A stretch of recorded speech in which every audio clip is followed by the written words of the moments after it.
1, 2, 3, come on!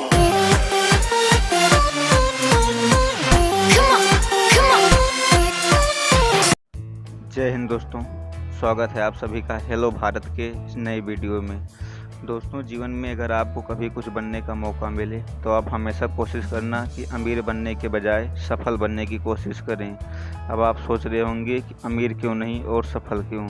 दोस्तों, क्या है कि कभी भी आप इतिहास के पन्ने उठाकर देखोगे तो उसमें हमेशा इतिहास उन्हीं लोगों को याद करता है या उन्हीं लोगों का इतिहास लिखा जाता है जो लोग सफल हुए हैं, ना कि उन लोगों का जो अमीर हुए हैं। जिन्होंने समाज के लिए कुछ किया है और अपने जीवन को सफल बनाया है, वही लोग इतिहास में याद किए जाते हैं। और इस बात को समझने के लिए आइए चलते हैं हमें एक कहानी की ओर, जो कि सिकंदर सम्राट के जीवन से ली गई है। दोस्तों, सिकंदर का नाम आप सभी ने सुना होगा। सिकंदर का जन्म मकदूनिया में हुआ था। उसके पिता फिलीपींस और माँ ओलंपिया मकदूनिया के शासक थे। सिकंदर के गुरु का नाम अरस्तु था। अरस्तु ने ही सिकंदर को ये बात सिखाई थी कि पूरी दुनिया पर राज किया जाया जा सकता है, वो भी सिर्फ युद्ध के जरिए। इसलिए सिकंदर शुरू से ही एक युद्ध प्रिय शासक था और वह पूरी दुनिया को फतेह करने के लिए युद्ध के इरादे से निकल पड़ा अपनी छोटी सी सेना लेकर।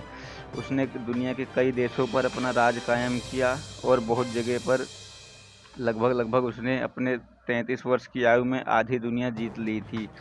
और अब वह लगभग एशिया को जीतते हुए भारत की तरफ बढ़ रहा था। उस समय भारत को सोने की चिड़िया कहा जाता था। दोस्तों, जब वह भारत में आया तो उसने सबसे पहले तक्षशिला पर अपना कब्जा जमाया और वहाँ के राजा आम्भी को परास्त किया। इसके बाद जब सिकंदर की सेना और आगे बढ़ी तो उनका मुकाबला होना था पंजाब के महाराजा पोरुस से। उस समय झेलम नदी पार करके सिकंदर की सेनाएं जब महाराजा पोरुस से भिड़ी, तब उन्हें एहसास हुआ कि सिकंदर के पास सिर्फ घोड़े थे और भारतीय शासकों के पास उस समय लड़ाकू हाथी हुआ करते थे, जिससे कि सिकंदर को युद्ध में काफ़ी नुकसान हुआ और अंत में उसने महाराजा पोरुस से संधि कर ली। और आचार्य चाणक्य और महाराजा पोरुस की वजह से सिकंदर को अपना ये सपना, विश्व विजेता का बनने का ये सपना यहीं पे अधूरा छोड़ना पड़ा और वापस उसे बेबीलोनिया की तरफ लौटना पड़ा। भारत से लौटने के बाद सिकंदर की सेना ने बेबीलोनिया को अपना अड्डा बनाया और आजीवन वहीं रहने के लिए उसने ठान ली।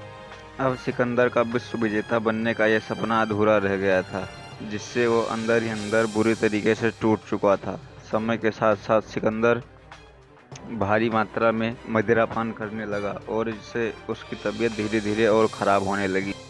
सिकंदर का काफ़ी इलाज होने के बाद भी जब उसके बचने की कोई संभावना न दिखी, तब उसने एक दिन अपने सेनापति को बुलाया और उससे पूछा कि हे सेनापति, मेरे बारे में तुम क्या जानते हो, उसमें से कुछ मुझे बताओ।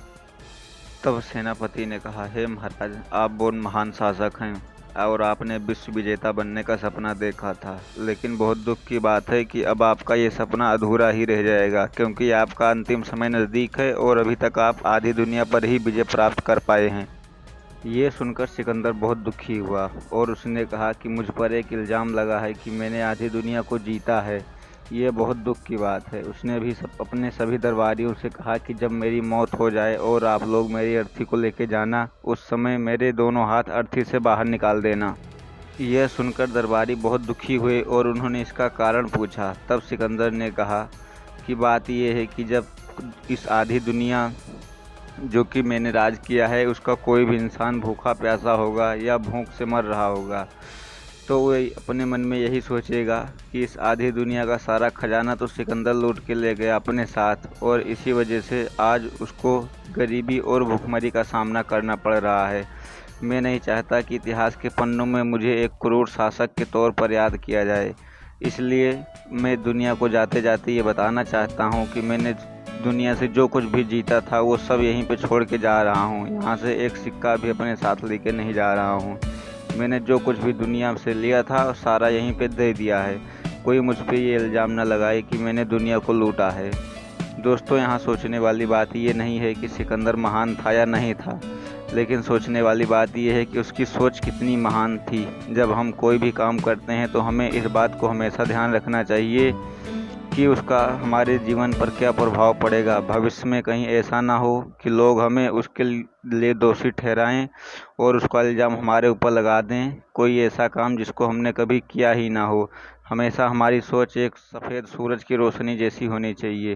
दोस्तों, अगर आपने इस वीडियो से कुछ सीखा है तो वीडियो को लाइक करें और चैनल को सब्सक्राइब करें और साथ ही साथ वीडियो को शेयर करना ना भूलें। जय हिंद, जय भारत।